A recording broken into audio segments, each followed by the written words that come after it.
first year English student at Clare. I'm going to be performing Requiem from Dear Evan Hansen. I first saw this musical when it transferred to the West End about a year ago now, and I was really struck by the humanity of the musical, the storyline, and also the incredible empathy that I think exists between the writers, the performers, and the central characters.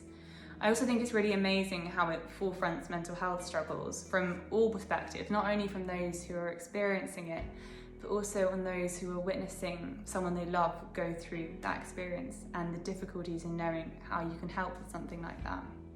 I think it's really important that stories like this are told on the West End stage, and I think it's seen a massive surge in showcasing this kind of vulnerability, and especially in young adults too.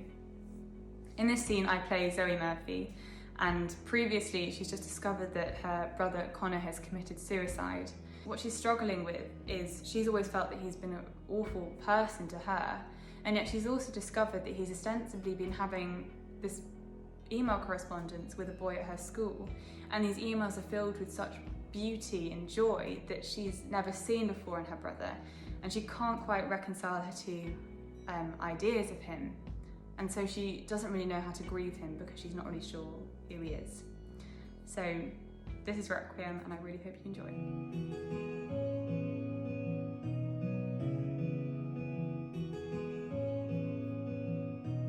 Why should I play this game of pretend? Remembering through love's second-hand sorrow, such a good son and wonderful friend. Oh, don't the tears just pour? I could curl up and hide in my room, there in my bed still sobbing tomorrow. I just give in to all of the blue. But tell me what for? Why should I have a heavy heart? Why should I start to break in pieces? Why should I go and fall apart for you? Why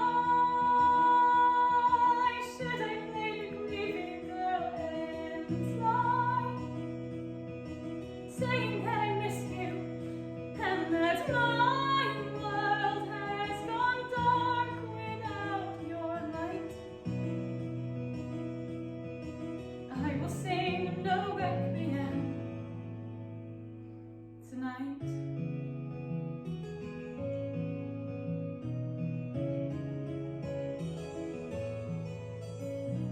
You were the flood that swallowed us whole, refusing a love we endlessly gave you.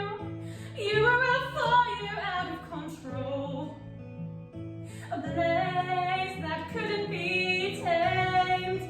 Why should I have a heavy heart? Why should I say I'll keep you with me? Why should I go and fall apart for you? Why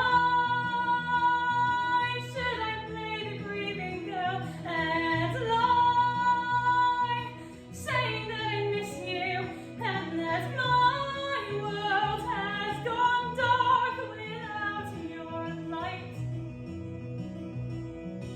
I will sing no requiem tonight, 'cause when the villains fall, the kingdoms never weep. No one lights a candle to remember. No one mourns at all when they lay them down to sleep. So don't tell me that I didn't have it right.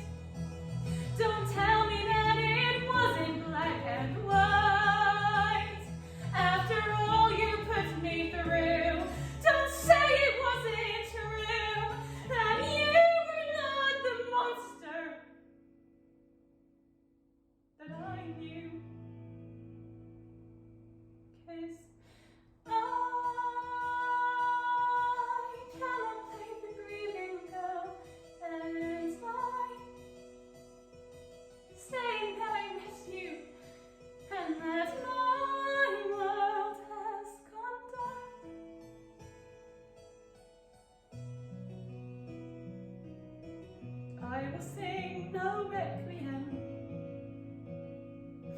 I will sing no requiem.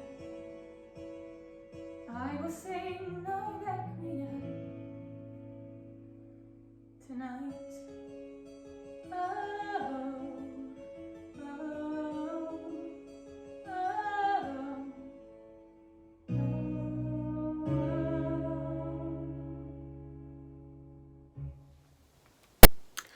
Hi, I'm Marina McCready and I'm going to be singing a song from a musical I'm working on at the moment. I've been working on it with my friend Katrina Rose for quite a while. It's kind of, we don't really have a date set for when we want to do it by, and we both have degrees, so it's been kind of a slow project, but it's based on the life of Virginia Woolf. It's called At the Wake, and it just kind of goes through her life from like early childhood to her death, all from kind of like the point of view of the characters in her life. Like it has her sister, her lover, her doctor, her husband, because we wanted to kind of create this image of her that was really made up of like different fragments, because I think she was such a complex woman and we wanted to kind of like try and capture that by presenting, you know, kind of contradictory images of her from lots of different people. We also really wanted to try and be kind of accurate and representative of her voice, which meant a lot of the songs we've written kind of use extracts and excerpts from her writing, a lot from her letters, but also just her books, and also writing of the people around her, including her husband, who actually wrote quite a lot as well. This particular song is from the first act of the play, and it's quite early on in Virginia's life, and it's from the point of view of Vita Sackville-West, who was a very close friend of Virginia, and they were lovers for some time, even though they were both married. So this song is from Vita's point of view. It's kind of about their relationship and about how Vita feels about it and her insecurities and the difficulties they face. Some of the lines in it are taken directly from letters between the two of them, because they're some of like the most beautiful love letters you'll ever read, and we really wanted to put them in. We thought about actually staging it in Newnham somewhere, just because Virginia Woolf had connections to Newnham and we think it would be cool to bring that out. But yeah, it's very much a sort of a rough draft with probably about 80% of the songs finished and the others sort of in our minds still. It's called Love into Writing, so I hope you enjoy.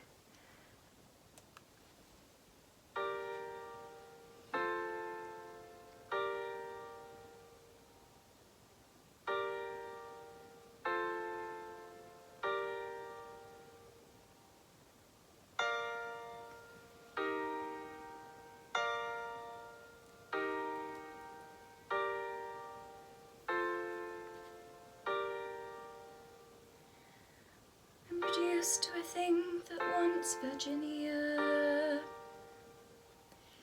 At night I write you thousands of letters, but I'm not as good with words as you are.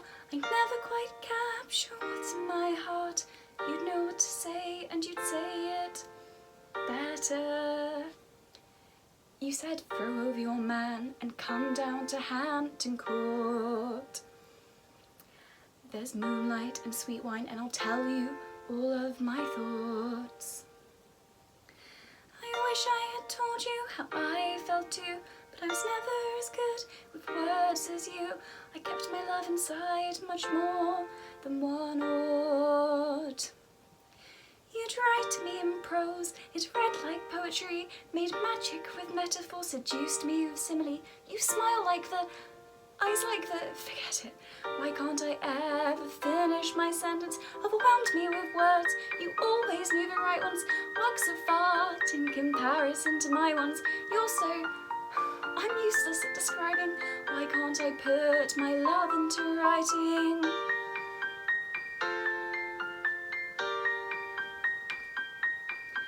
The lines between friendship and more became blurred. You wrote, I love you, I'm afraid to write the stronger word. I knew what you meant, I read between the lines, knew I was yours, knew you were mine, knew our love had to be silent, unheard. We both had husbands, had to keep it all a secret. The world wasn't ready for two women together yet. Even after the affair, we were still friends. Our sort of love never really ends. Our sort of love is the kind you can't forget. You'd write me in prose, it read like poetry, made magic with metaphor, seduced me with simile. You smile like the eyes like the, forget it. Why can't I ever finish my sentence? Overwhelmed me with words, you always knew the right ones. Works of art in comparison to my ones. You're so, I'm useless at describing. Why can't I put my love into writing?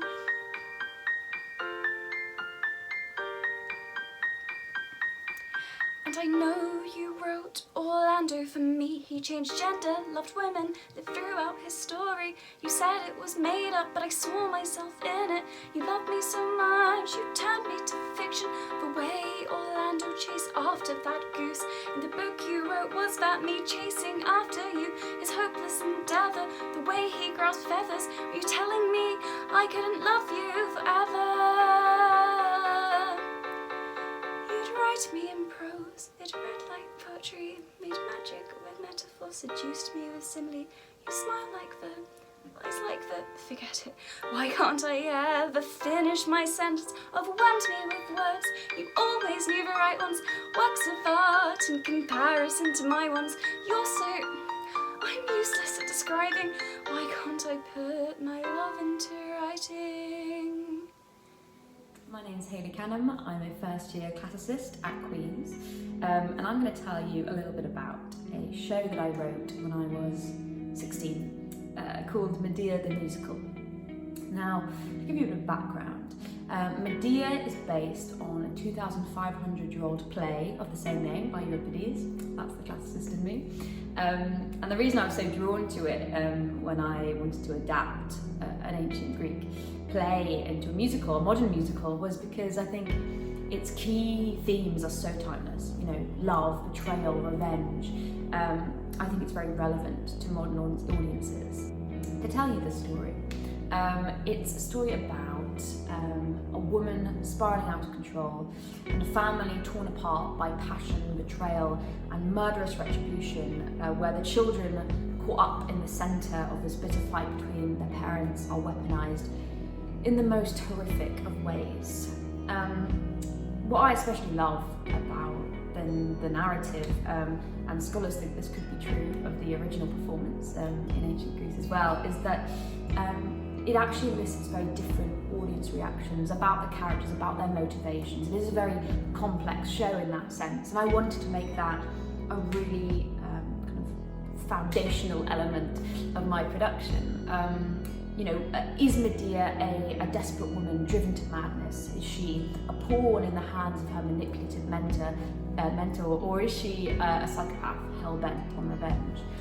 In many ways, it's up to the audience to decide. I love the scope that I had, because I set it as a modern musical. I think I didn't want to have the boundaries of genre limiting me. I didn't want those confines. So, you know, I wrote everything from uplifting rock anthems to sparring pop duets and then haunting kind of choral ballads, because I think the show lends itself to that. In its original production, the chorus was sung anyway, so I think music is intrinsically linked with this narrative. There is the soundtrack available on SoundCloud under Medea the Musical, the demos, but Medea the Musical should get you there. There's also a YouTube channel, Medea the Musical, where I've uploaded a couple of songs from the show, which were recorded over quarantine with live instruments, and it's so exciting to hear my garage band demos with some strange electronic violins converted into these, you know, beautiful live orchestral things. It's really exciting. Go From Here reprise happens in Act 2 of the show, sort of midway through, and it really is. It's technically this sort of emotional peak of the show, but it's actually Medea's lowest point. Basically, she's she's completely and utterly defeated, and her only course of action left is to murder the 2 children that she loves. Right here, you are safe to drift off into dreams, although it might not be as safe as it seems. There's monsters underneath the bed and one holding you while you sleep. But now there's no reason to waken alone. Right here with me we are all perfectly